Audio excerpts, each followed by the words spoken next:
Sejam todos muito bem-vindos a mais uma edição do programa Acorda, esse programa que semanalmente é exibido para todos vocês com uma personalidade de muita importância para a casa de Vovó Dedéu, com alguma relevância na nossa sociedade. Hoje nós temos a alegria de receber aqui no nosso programa o professor Joselito Albuquerque, ele que é regente, professor de violino, professor de violoncelo, viola e também música de câmara. É uma alegria, professor, recebê-lo aqui.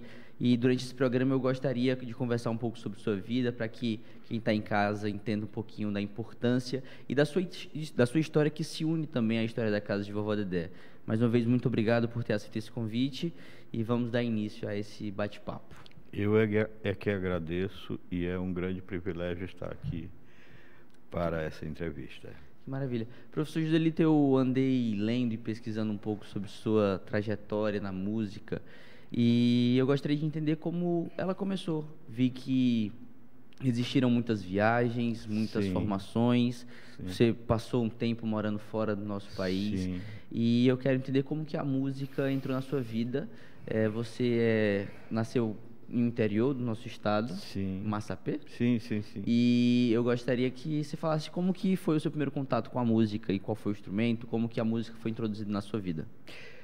Essa pergunta é bem importante e para mim é primordial respondê-la desde o início ao fim.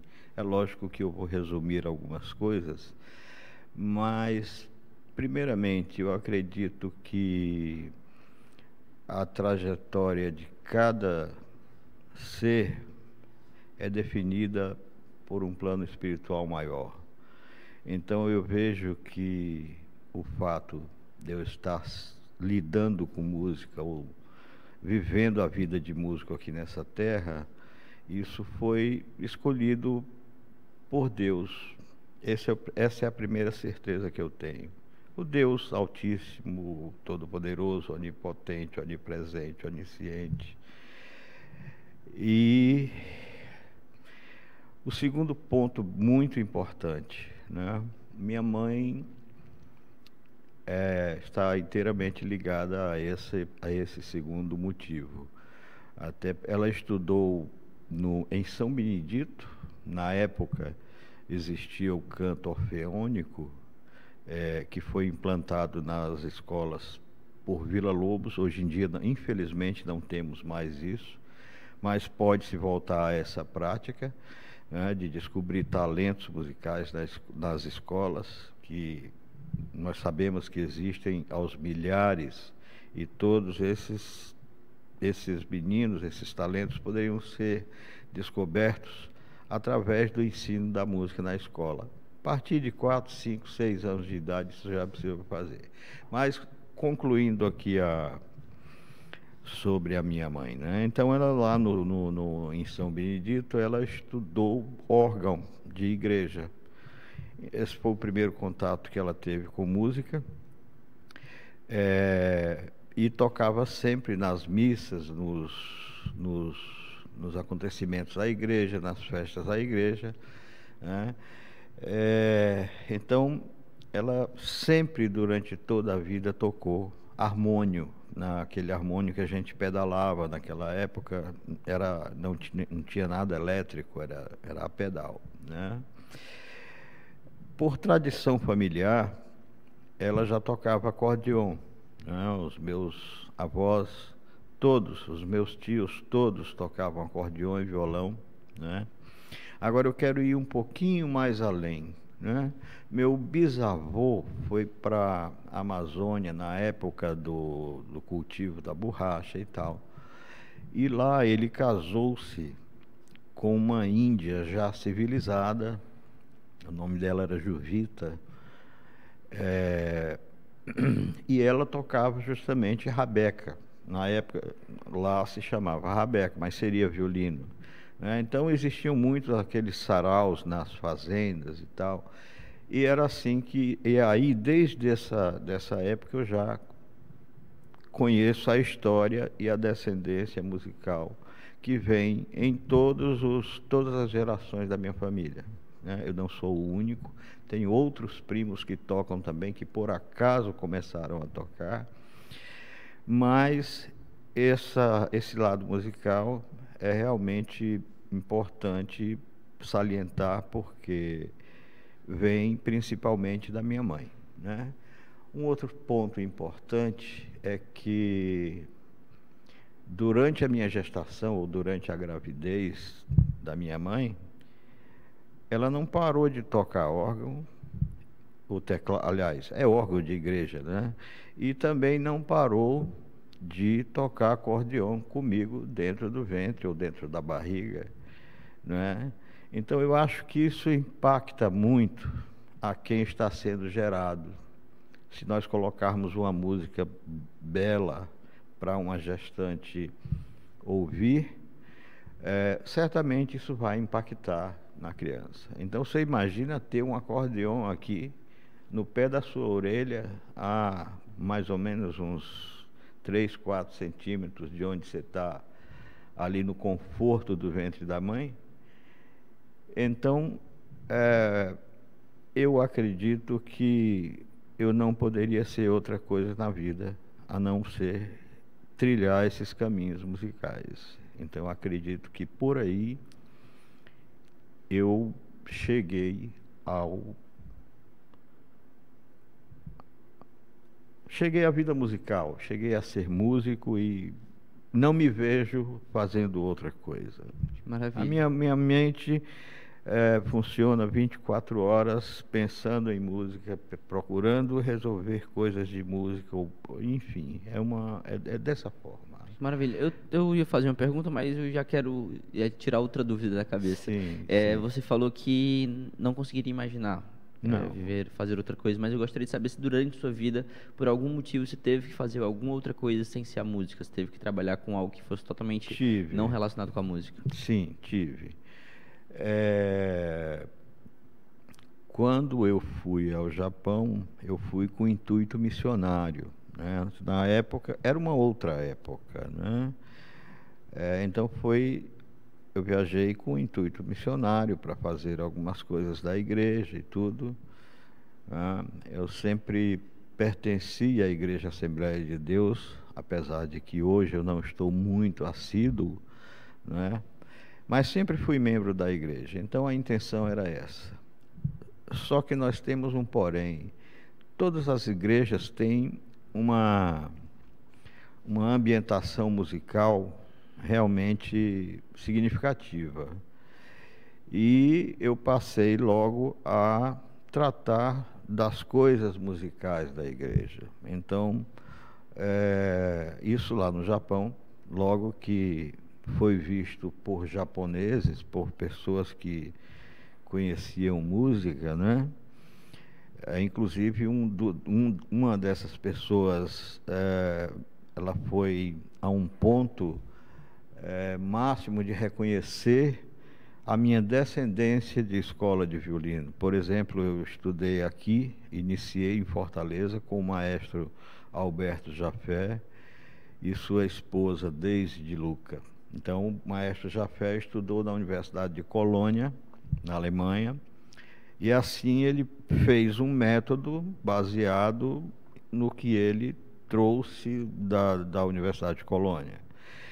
Em seguida, logo com 13 anos, as minhas viagens começaram para Campos do Jordão, com 14 para Teresópolis, com 15 para Gramado, com 16 volta a Campos do Jordão, que eu nem lembro quantos cursos em Campos do Jordão, São Paulo, né? Eu cheguei a fazer. Mas, voltando se o senhor já chegou a fazer outra coisa assim. Sim, fiz outra coisa, né? Além da questão da liuteria, que eu também sou restaurador de instrumentos musicais, né? Que exerço isso desde os meus 25 anos de idade. Eu acredito que o meu aprendizado foi desde os 15, quando eu cheguei a morar realmente no Rio de Janeiro. Nessa época eu ia pelo menos 3 vezes por semana na oficina de luteria do professor Guido Pascoli, né, irmão do Bevenuto Pascoli, que morava em São Paulo, foi um luthier que fundou uma das primeiras escolas de liuteria aqui no Brasil, né? Então, a liuteria na minha vida começou a partir daí, né? Esse é um outro ponto que eu faço além da música. Mas sobre a viagem, né? O intuito da viagem era missionar e tal, e cuidar das coisas da igreja, mas isso foi se transformando até que um dia um senhor japonês, ele circulava a minha casa, né? Ouvindo eu tocar alguma coisa e tudo. E um dia ele bateu na porta. Eu ainda falava muito pouco japonês, tinha 4, 5 meses de moradia no Japão, né? Então eu entendia muito pouco, mas ele entrou, nós convidamos, ele entrou, sentou-se e ele, como já tinha uma habilidade com estrangeiros, até porque ele viajava muito, ele falava japonês, falava um pouco de espanhol, falava um pouco de inglês, e aí a gente conseguia se comunicar também através de mímica. Quando a coisa enganchava, a mímica ajudava, né? E aí foi quando ele me convidou para participar da orquestra dele, né? Que é justamente a Mikado Filarmônica, né? E assim aconteceu, né? Ele era dono de uma orquestra sinfônica, né? E aí teve uma segunda fase no Japão, que eu participei do método Minami. O método Minami de ensino coletivo de orquestra sinfônica. Não é só ensino coletivo de violino, viola, violoncelo, de forma separada. Era um ensino para a orquestra inteira. Então, uma orquestra inteira sinfônica de crianças, né? Então, na época eram 14 orquestras, a gente viajava muito, era uma em cada cidade, né? Professor, então, além da música, outra coisa que você trabalhou foi como luthier. Também. Mas ainda assim dentro da música, né? Com os instrumentos, sim. com os seus próprios instrumentos. Fora da música, eu também, na época, precisei não desviar o caminho, mas precisar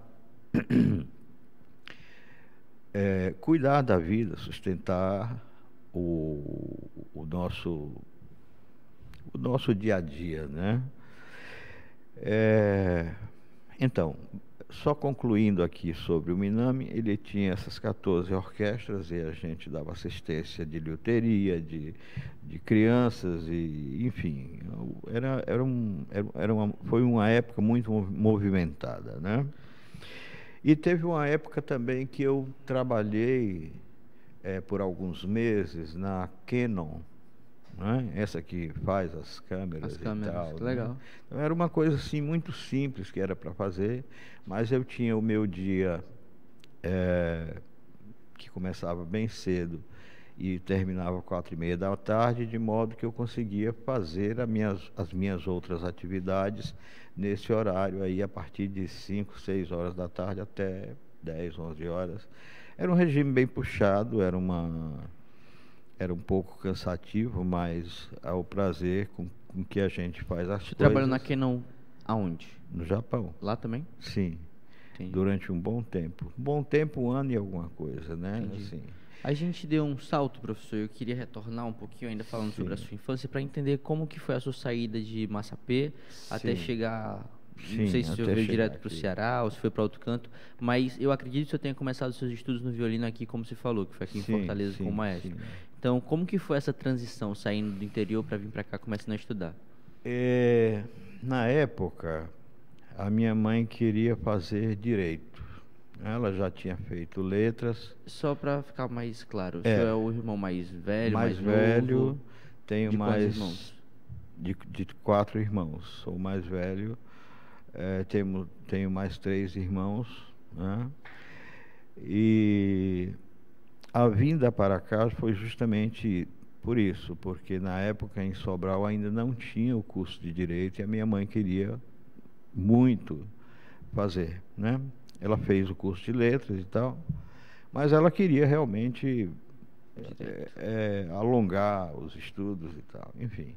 O motivo pelo qual a gente veio para Fortaleza foi esse. E ela fez, atuou pouco tempo, até porque na época ela era responsável por 4 filhos, né? Então ela tinha que se dividir muito entre dar aulas, né, e cuidar da casa, dos filhos e tudo, né?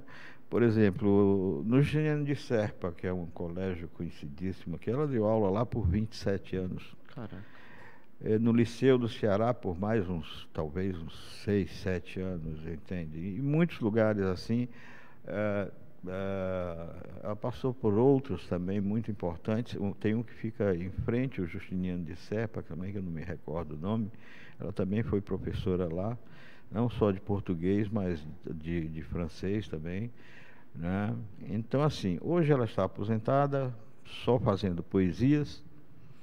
Ela faz parte aí daquela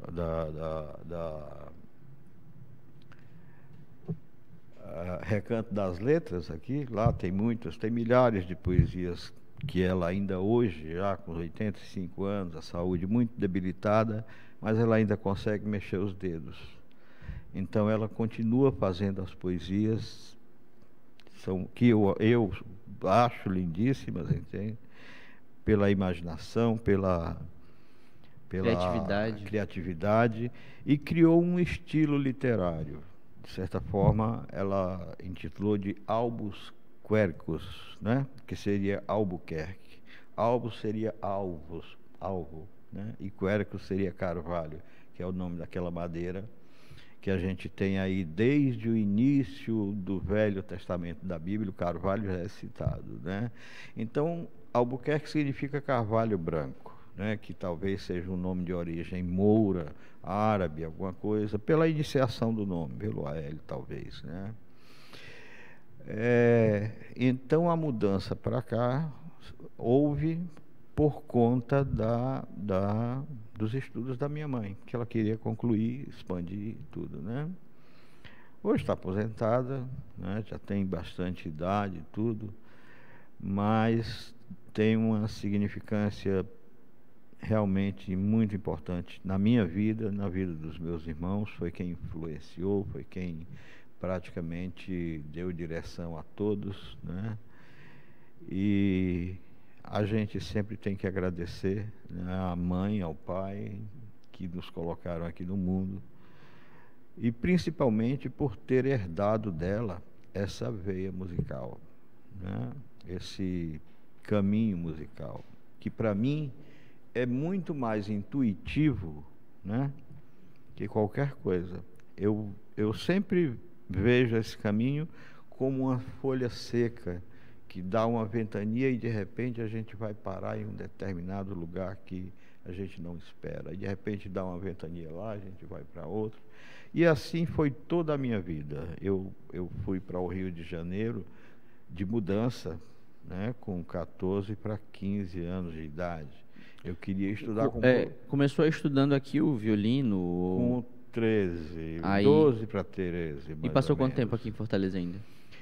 Eu fiquei até o final dos 14 anos, né? Aí já mudei para o Rio de Janeiro porque eu queria estudar com o melhor professor do Brasil. E você foi sozinho? Eu fui sozinho. Pedi um alvará para viajar sozinho. Eu tinha 2 amigos lá, né, que estudavam com esse professor. E chegando lá no Rio de Janeiro, mais precisamente na Universidade Rural, no quilômetro 47 da antiga Rio e São Paulo, né? Toquei para o professor Bozígio, ele gostou, e aí vamos ajudar o garoto. Mas garoto, como é que você está aqui? Não, eu estou aqui. Tudo que eu tenho está aqui. Eu trouxe meu violino, trouxe minha mochila, eu estou aqui, eu queria estudar com o senhor.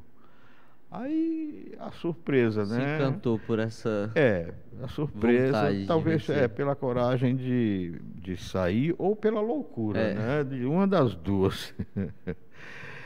E ele aí me concedeu ali, com o reitor da universidade, arrumou o refeitório da universidade, arrumou um lugar para me ficar ali nos alojamentos, né? Era eu e mais 2 colegas, né? Que eles estavam na mesma situação que o senhor, estavam só ali, Sim, sem saber se dá certo ou não. Exatamente. Não, eles já estavam lá, mas foram dessa maneira. Foram dessa forma. Então, assim, eu fui muito bem acolhido, muito bem tratado por esse professor, que foi o meu primeiro professor da escola alemã. É bom ressaltar que ele estudou em Colônia, né? Então, eu fiquei em torno de 1 ano e meio por lá, na Unirio, na Universidade Rural do Rio de Janeiro, com o professor Paulo Bozizzi. Como tudo tem começo, meio e fim, chegou uma época que mudou o reitor, então toda essa situação mudou, né? E eu estava aqui no Ceará de férias, quando passou aqui o professor Erich Leninger, né, que é um professor alemão, nascido na cidade de Colônia, né? Na época era um concertista internacional, viajava muito e passou aqui. Na época ele estava se fixando no Rio de Janeiro, e aí nos convidou não, fez uma audição aí com os músicos da cidade, para que nós pudéssemos concorrer a uma bolsa da Unirio, né? Essa bolsa era um curso que ele tinha montado ali dentro da Unirio, paralelo ao curso superior, mas com todas as matérias do curso superior e tudo, mas era um curso à parte, né? E então eu fui um dos aprovados aqui de Fortaleza.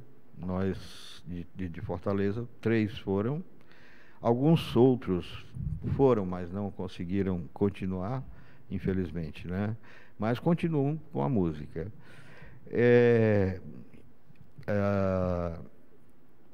E assim foi durante 4 anos na Unirio, até que em 1984, em julho,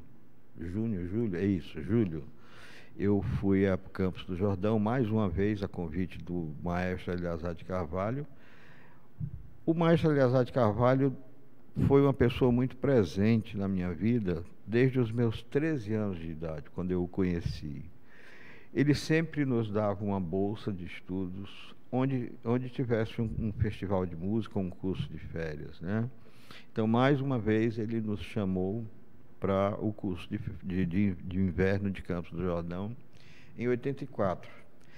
E aí, findou o curso, eu voltei para São Paulo, né? E aí, de repente, com aquela intuição de sempre, né? Eu assisti um concerto da Orquestra Municipal de São Paulo, do Teatro Municipal de São Paulo, e aí pensei comigo, não, eu quero tocar nessa orquestra, isso aqui é bonito demais, isso aqui é lindo demais, esse repertório sinfônico, isso me preenche. E aí os sonhos começaram a aparecer, e eu fui buscar informações, né? Como é que eu faço para falar com o maestro da orquestra? E perguntava a um músico, perguntava a outra pessoa. E aí me disseram, olha, amanhã é sábado, o maestro vai ter uma reunião aqui. E você pode conseguir falar com ele aqui, no sábado pela manhã, bem cedo. 7 horas da manhã eu estava lá no teatro, aguardando a chegada do maestro, né? O maestro chegou com a comitiva dele, com os espalas da orquestra, com os músicos, e aí eu acenei, dei um bom dia, e disse, maestro, eu gostaria de tocar para o senhor. Difícil isso, né? Gostaria de tocar para o senhor. Aí ele disse, mas garoto, você quer tocar? Quantos anos na época? Eu tinha 19 anos. Né? Eu gostaria de tocar para o senhor porque eu gostaria de tocar nessa orquestra. É lógico que Chama atenção, né? É de certa forma ousado, né? E não é assim que acontece, né? Mas ele foi realmente Impressionado. não, impressionado eu não digo, mas ele abriu a, a oportunidade para que eu pudesse tocar. E aí disse, olha, tá certo, eu vou ter a reunião, depois da reunião a gente vai ouvir vocês. E como que funcionava a seleção para a orquestra? É exatamente essa aí. Por exemplo, nesse dia depois da reunião, ela terminou bem tarde, né? Já aí por meio-dia para mais, e eu lá sentado ali na esquina do corredor por onde o maestro tinha que passar, né? Então, ele perguntou, né? Mas garoto, você ainda está aí, garoto? Então, gente, vamos ouvir o garoto, então. Aí nós fomos até o palco lá do Teatro Municipal, eles colocaram uma mesa e tal. Eu toquei o que eu tinha que tocar, eles gostaram, de certa forma, gostaram, né? Colocaram algo para que eu pudesse ler à primeira vista, né? E me perguntaram, tem mais alguém com você estudando lá no Rio de Janeiro? Eu digo, tem mais alguns amigos que estão lá no Rio de Janeiro comigo. Então, aí ele explicou o seguinte, olha, agora no mês de agosto, nós vamos ter concurso aqui para a orquestra, você faz a sua inscrição, nós só não podemos te contratar dessa forma, sem você passar pelo concurso. Aí eu entendi o caminho, né? Voltei para o Rio de Janeiro, convidei meus amigos. Eles foram também? Sim, foram, né? Alguns ficaram comigo na orquestra também. E aí, após o concurso, foram 4 anos quase 5 anos de trajetória lá no Municipal de São Paulo, que lá é um verdadeiro aprendizado musical, porque a orquestra toca de tudo, toca óperas, balés, e músicas de todos os gêneros, não tem limites assim de uma vertente musical, não, é só o erudito, é só sinfonia, é só isso ou só aquilo. Não, eles tocam de tudo, né? Então, para mim, foi realmente o maior aprendizado que eu já tive. É lógico que eu coloco toda essa base com os meus professores. Todas as suas grandes viagens foram por essa orquestra? Não. Essa foi a primeira orquestra que eu toquei. Entendi. Então, depois dela, ainda... isso na época... O municipal foi na época do maestro Isaac Karabchevsky. Depois tinha a orquestra da USP, né? Aí você chegou a passar quanto tempo nessa daí que você estava contando a história agora? No municipal? Isso. 4 anos e alguma coisa, até que eu abri um concurso para a orquestra da USP. E eu queria mudar a questão de divisão de repertório. Nós, enquanto no municipal nós tínhamos repertório vasto e sinfônico de todas as formas, a orquestra da USP na época tinha um repertório muito mais camerístico que eu digo de orquestra de câmara. Então eu fiz o concurso ainda na época do maestro Camargo Guarnieri, que é um dos maiores compositores aqui do Brasil, e aí fiquei na orquestra, né? Era uma vaga só, se eu não me engano. Tinham, acho que uns 16 a 20 concorrentes. Então, mais um aqui, graças a Deus, trilhou o meu caminho, né? Depois da USP vieram várias orquestras, eu ficava 2 anos em cada uma, até para conhecer de tudo que poderia haver aqui no meio musical, aqui no Brasil, né? Então foram, acho que um total de 26 orquestras. Passando 2 anos em cada uma. Depois é que eu viajei para fora, né? Maravilha. Professor, eu gostaria que a gente começasse a devagarzinho falar sobre a sua vinda à casa de vovó Dedé. A gente ainda não falou sobre algumas viagens que são muito importantes, mas sim, gostaria que a sim. gente começasse a se preparar para sua chegada à casa de vovó Dedé e como isso Sim, tudo começou. Antes disso, eu gostaria que você falasse um pouquinho sobre as suas experiências fora, e quais os certo. países você conheceu, quanto tempo passou lá fora. Como a gente Sim, deu aquele sim, salto no início, falando um pouquinho sobre as suas sim, experiências sim. fora, e logo em Uhum. seguida a gente fala sobre a sua chegada aqui na casa de vovó Dedé. Certo. Veja, conhecer países a gente pode conhecer sem a razão musical, né? Então, quanto a isso, eu realmente conheci muitos lugares interessantes. Quando a gente vai para um país como o Japão, onde tem Filipinas, onde tem Coreia do Sul, onde tem várias ilhas ou vários países ali por perto, é inevitável que a gente ande por todos eles, né? Ou por onde puder. Mas eu fui para a Coreia do Sul juntamente com o pessoal da, das orquestras, né? Que participava na época, né? Teve um outro ponto importante que esse eu gostaria de ressaltar. Na época, a igreja que eu frequentava, eh, ela teve a iniciativa, em conjunto, né? Vamos colocar em conjunto, de fazer o primeiro núcleo de ensino musical para criança, destinado a crianças brasileiras. Isso foi muito importante, até porque de manhã os meninos tinham cultos e à tarde eles iam passear. Isso a gente tem que controlar, de certa forma, a juventude, colocar um caminho, mostrar uma situação nova para elas. E foi através da música que a gente resolveu fazer e resolver e sanar essa falta, né, dos domingos à tarde, né? Então, nós iniciamos esse projeto lá, foi muito bem sucedido, ele continua até hoje pelas mãos de um dos que começaram naquela época, né? Inclusive, está bem realmente crescendo cada vez mais, né? E aí, como é que eu cheguei aqui? A pergunta é Isso. como é que eu cheguei à casa de vovó Como Dedé? foi essa transição? Você tava, antes de Isso, chegar à casa de antes do vovó Japão, Dedé, você né? Pois é. estava.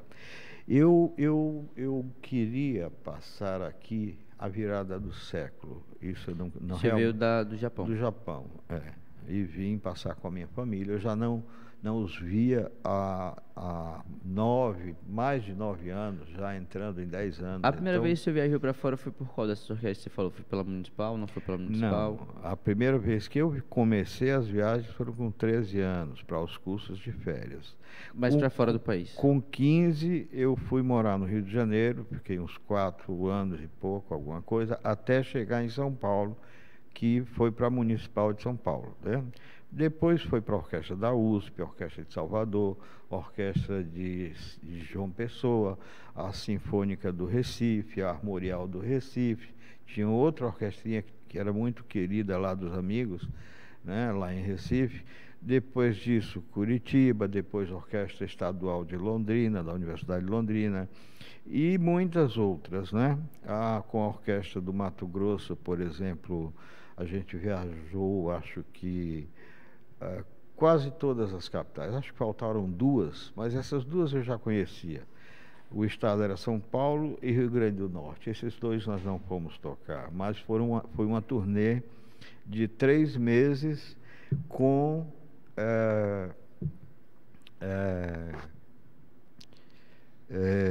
86 concertos em 3 meses. Então imagine aí que a cada dia nós viajávamos de Brasília para ir tocar, por exemplo, em Boa Vista. Como lá não tem voo para o estado vizinho, a gente voltava para Brasília e voltava para o estado vizinho e assim sucessivamente. Mas nós viajamos acho que foram 22 ou 23, 4 capitais. E viajando para a capital, nós fazíamos em torno de 10 a 15 cidades do interior, né? Isso começou em Cuiabá e terminou em Salvador, mas percorreu toda a Serra Gaúcha, todo o Rio Grande do Sul, toda a Serra Catarinense, todo o estado de Santa Catarina, Santa Catarina, e aí foi subindo até ir para Palmas e ir em direção à região amazônica e voltar pelo litoral, né? Então, assim, foi realmente muito interessante. Tanto em termos de viagem e conhecimentos assim de lugares, mas principalmente porque o tema da viagem era Villa-Lobos.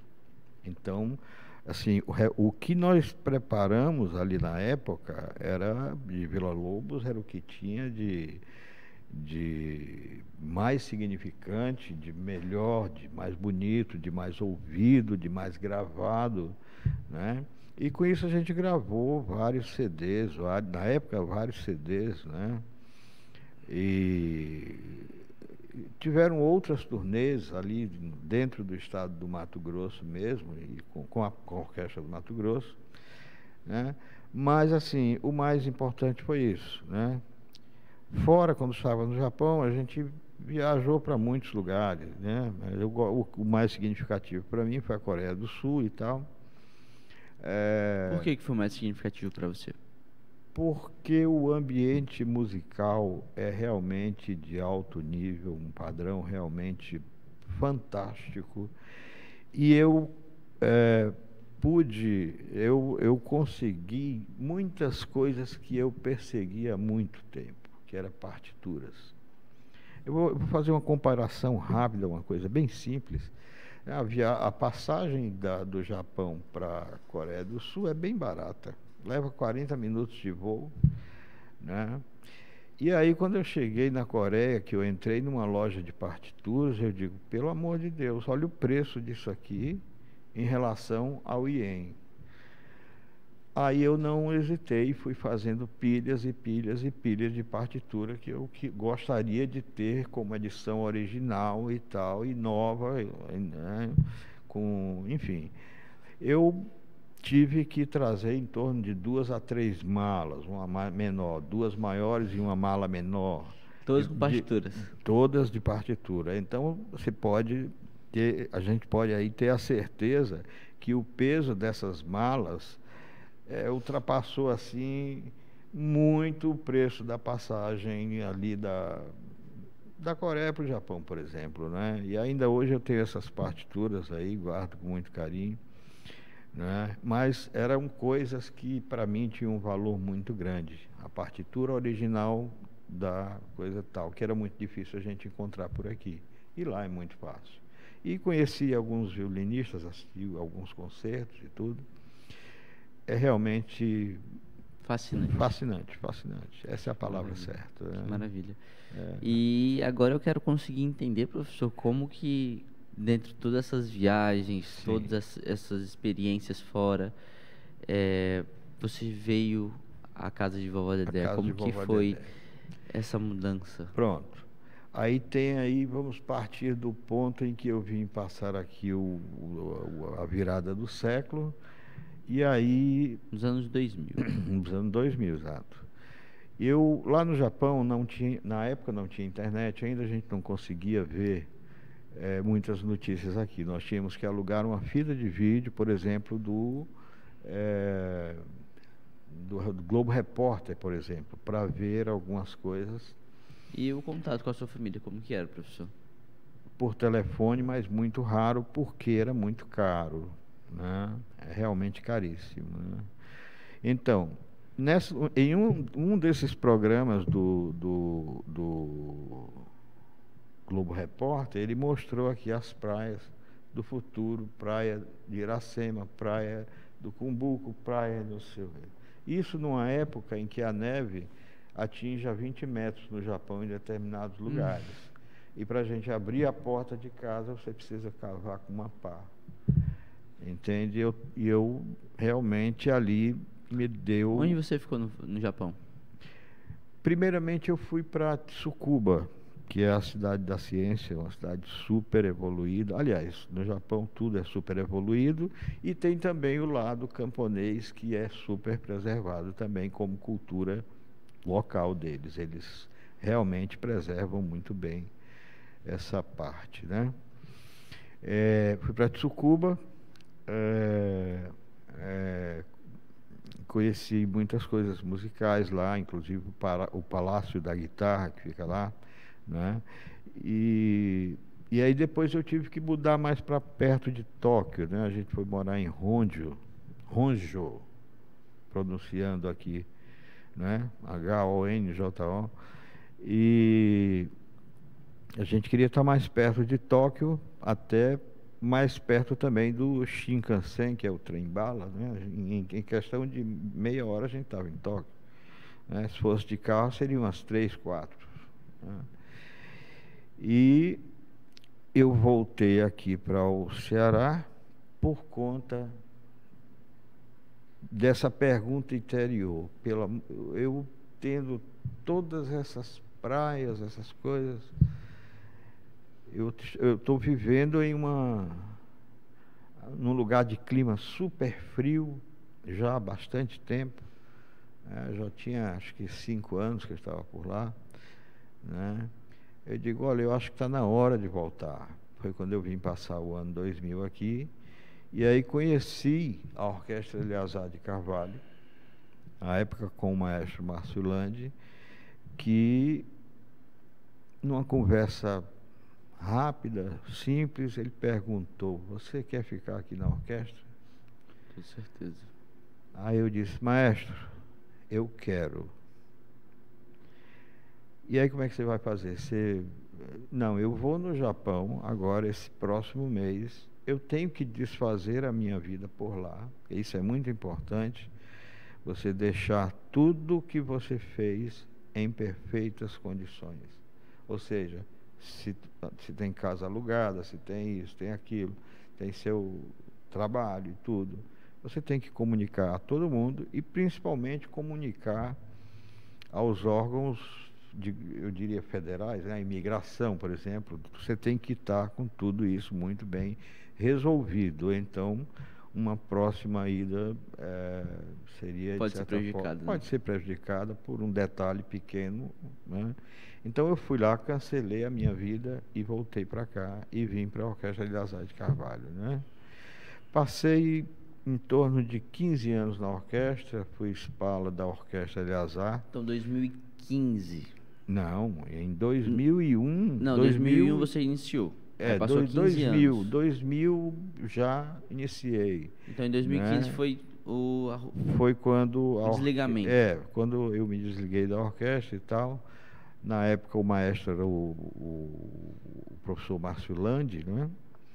E foi uma época realmente rica musicalmente. Eu fui espala da orquestra durante uns 7 anos, aí quase 7 anos, e eu também gostava muito eu tinha alguns alunos de violino, que todos queriam ir na minha casa para ter aula, né? Só que eu morava bem longe, e eles todos estudavam na UES, né? Então, na época, o professor... Não, o professor Alfredo Barros, que era, acho que, o coordenador musical, ele disse, olha, Joselito, é melhor você vir aqui, dar aula para eles aqui, a gente arruma uma sala para você, a gente dispõe uma sala para você, e aí todos eles podem ter aula sem ter o deslocamento lá para a sua casa, que a distância realmente não ajuda. E assim foi feito. E nessas idas e vindas à UES, eu conheci o professor Rafael, um grande amigo, professor de violão daqui, professor da casa, né? É um grande amigo até hoje, é uma pessoa que na época fazia o quarteto de Vovó Dedé, e eu diria, como sempre, a folha seca voa. O Rafael tinha quantos anos na época, professor? Ele era bem jovem, ele ainda é jovem. Para mim, ele ainda é jovem, no sentido de que Eu tenho bem mais idade que ele, né? Mas eu acredito que isso foi no ano de 2015, por aí, né? Então ele Mais ou deve menos nessa época. ter uns 20 e tantos. Ou, Talvez. por Ele aí. fazia parte do quarteto da casa. Eu ia passando ali nos corredores, ele, professor, dá uma olhada aqui no quarteto. E aí eles gostaram, o Rafael principalmente sempre com aquela disponibilidade, com aquela, né? Ele sempre agrega, ele sempre acolhe e tudo, né? Ele disse, olha, vamos lá conhecer a casa do vovó Dedé. Ele não havia me Sem dito. pretensão nenhuma. Sempre Nada. não, ele não me falou de nada. Ele Só não, falou casa de vovó Dedé. vamos lá conhecer a casa de vovó Dedé. Passou tudo pela cabeça, menos uma escola de música, uma casa de música. Não, eu já conhecia aqui como uma instituição de artes, mas não sabia que tinha um início de cordas, que foi justamente o Rafael que fez esse início aqui na casa, né? Então, sábado que vem está até bem movimentado, eu vou lá conhecer a casa. Então eu cheguei aqui e ele me apresentou o senhor Wagner Barbosa, né? Me apresentou a senhora Regina, né? Mas até aí eu não tinha, ele não tinha falado nada de quarteto, disso, daquilo, né? Aí eu fiquei maravilhado com toda essa estrutura, com tudo, né? E olha que na época era um pouco menor, na época, verdade era irreconhecível, olhando para hoje. Né? Hoje está irreconhecível em relação a 2015, né? A casa cresceu e realmente está gigante hoje, né? Então, assim, foi muito bom conhecer o núcleo de cordas dele, foi muito bom conhecer todo esse movimento musical. Eu assisti um recital de muitas crianças tocando piano, né? Crianças tocando violão. Eu digo, rapaz, Rafael, onde é que vocês arrumam tanto menino tocando bem? Tantas crianças tocando bem e com consciência e acima de um nível que não é normal aqui na nossa região, né? Ele disse, olha, são todos alunos da casa, alunos da tia Regina, alunos do professor Lincoln, alunos do professor Reinaldo e tudo. E ele disse, mas, puxa vida, isso aqui é um oásis, isso aqui é uma maravilha musical, né? Sem contar que quando a gente entra ali naquele portão, a gente não imagina, né? Primeiro a gente não imagina, mas existe aqui uma atmosfera que nos transporta para o mundo das artes, para o mundo que é do lado de dentro da casa. O do mundo lá fora, ele talvez não seja tão bonito quanto esse, porque nós temos alguns problemas sérios, a gente sabe, não pode negar, mas eu fiquei maravilhado com tudo isso aqui, me senti muito bem. E aí na semana seguinte o Rafael me liga e diz assim, olha, Joselito, vai lá que o senhor Wagner quer falar com você. E aí foi justamente quando ele perguntou se eu poderia orientar o quarteto, e tinha um horário disponível no sábado e tal. E aí eu aceitei a vinda para cá e fiquei muito feliz, porque eu gosto muito de trabalhar música de câmara, trabalhar com os jovens e tal. Fiquei muito feliz. E assim começou a minha trajetória aqui na casa de vovó Dedé, né? Eu não sei, você consegue lembrar por alto qual foi o mês que você chegou aqui na casa? Eu acredito que 2015, talvez agosto ou setembro de 2015. Vamos pensar que é agosto, daqui a pouco está fazendo 10 anos. E eu gostaria de saber, professor, conhecendo um pouco da sua trajetória aqui, que eu pude acompanhar, cheguei aqui bem bem depois da sua chegada, mas eu pude ver o desenvolvimento de alguns alunos que são queridos hoje na Sim, casa a partir do sim, seu trabalho com eles, como Arthur, Djalma, Mariana e tantos sim. outros. Esses são os mais próximos que a gente pode citar. E eu gostaria de saber, eh, como que o senhor enxerga esses 10 anos, esses 10 últimos anos da sua vida aqui na casa de Vovó Dedé, sabendo de tanta coisa que já aconteceu, de tanto que foi feito, de tanto que foi criado, de tantos sonhos que foram realizados a partir da doação e do esforço mútuo, da sua Uhum. parte e dos alunos que Sim, chegaram sim, aqui na sim. casa de Vovó Dedé. Nós podemos falar isso de várias formas, né? Da forma musical, da forma pessoal, da forma como a casa lida com a gente, porque nunca é só a questão musical, tem muitas outras coisas envolvidas, né?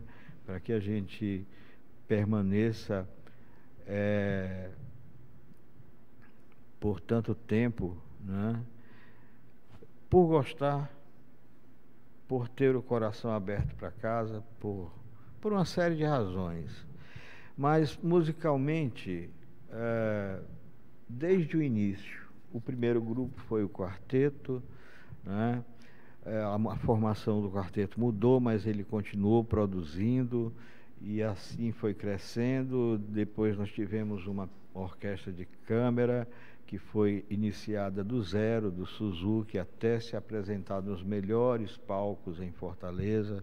Em vários palcos, nos melhores que eu digo José de Alencar, Dragão do Mar, lá Sim, Teatro São no Luís. Teatro São Luís, o São José e todos esses, né? E com um repertório realmente significativo, de crianças que começaram do zero até chegar a tocar, por exemplo, Baquianos de Villa-Lobos e muitas outras peças do repertório tradicional erudito, e também para que a gente pudesse agradar a várias vertentes musicais, a vários gostos musicais, músicas internacionais, músicas populares brasileiras, músicas nordestinas e Astor Piazzolla, por exemplo, que muita gente adora, né?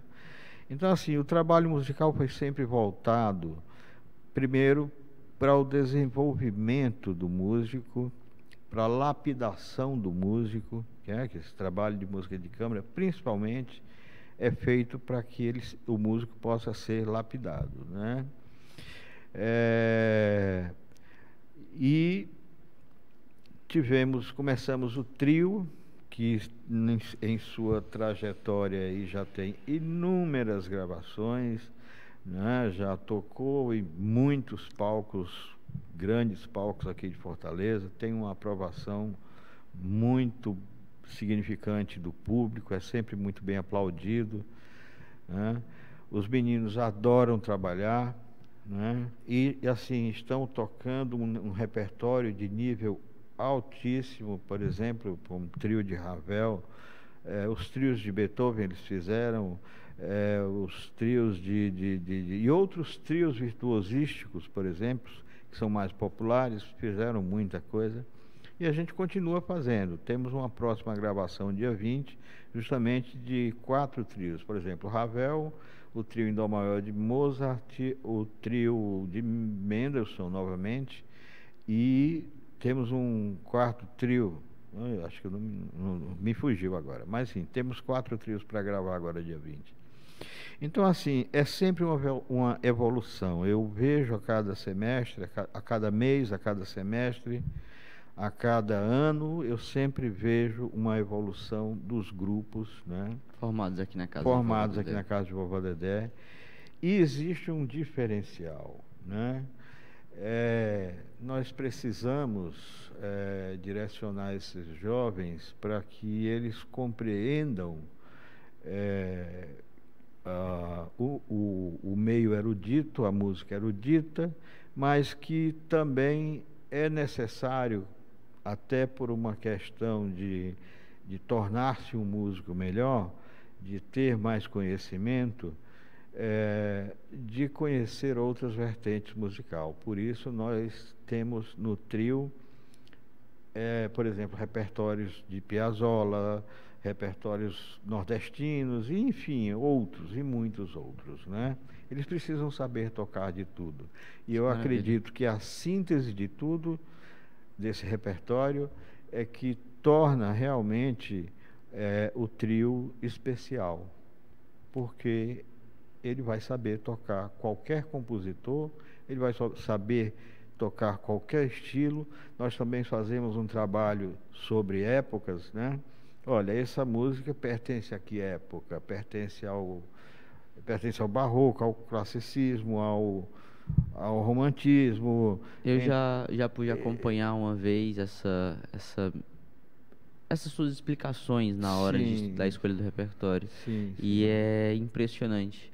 Eu fico muito feliz em saber que, mesmo se passando 10 anos aqui na casa de vovó Dedé, a sua vontade ainda pulsa de criar cada vez mais, de continuar levando e produzindo essas crianças, esses alunos que passam aqui pela casa de vovó Dedé. A gente está se aproximando agora do final, professor.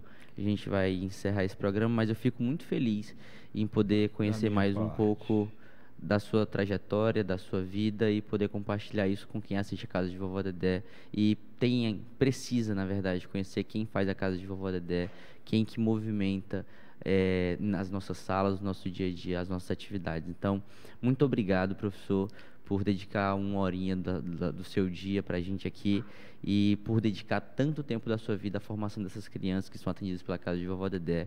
Parabéns pela sua trajetória, e a gente fica muito feliz em poder continuar acompanhando o seu trabalho aqui na nossa instituição. Gratidão pelas palavras. Eu que agradeço poder, né, relatar um pouquinho do que a gente faz aqui na casa de vovó Dedé, né? Nós vamos ter aí muitos outros concertos ainda este ano. Inclusive não sei se posso, mas já vou aproveitar, porque eu estou muito entusiasmado com o concerto que vai ter agora dia 31 desse mês, lá no Teatro Zé Alencar. Aproveitar e convidar quem está nos assistindo, porque vai ser um espetáculo realmente à parte, um espetáculo grandioso, né? Aproveitar e já deixar o aviso aqui, né? E assim, gratidão à casa de vovó Dedé é pouco, é muito pouco, né? Essa casa faz por muitas pessoas. Essa casa nasceu para ajudar pessoas, nasceu para resgatar vidas, nasceu para resgatar o que já não tinha mais solução, e de repente colocar num caminho, dar um caminho diferente a cada jovem, a cada pessoa. É isso que a gente vê durante esse tempo todo que eu estou aqui, né? E é sempre uma troca muito gratificante, porque nós nunca podemos pensar que é só o professor que ensina, não.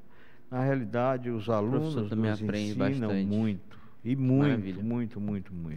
Nós aprendemos muito com os alunos, né? Maravilha. Então, minha gratidão... Eu vou encerrar. Vou encerrar. Às vezes eu me perco aqui e penso em outras coisas. Mas veja, quero agradecer aqui a sua entrevista, a Casa de Vovó Dedé, a minha gratidão ao senhor Wagner, a professora Regina, a senhora Liana, que é a gestora aqui da casa, e agradecer por conhecer todos vocês. Todos vocês, para mim, são muito importantes. Às vezes a gente passa no corredor, não se fala, mas é porque está todo mundo muito atarefado e trabalhando muito, que é isso que nos faz bem e nos traz realização interior.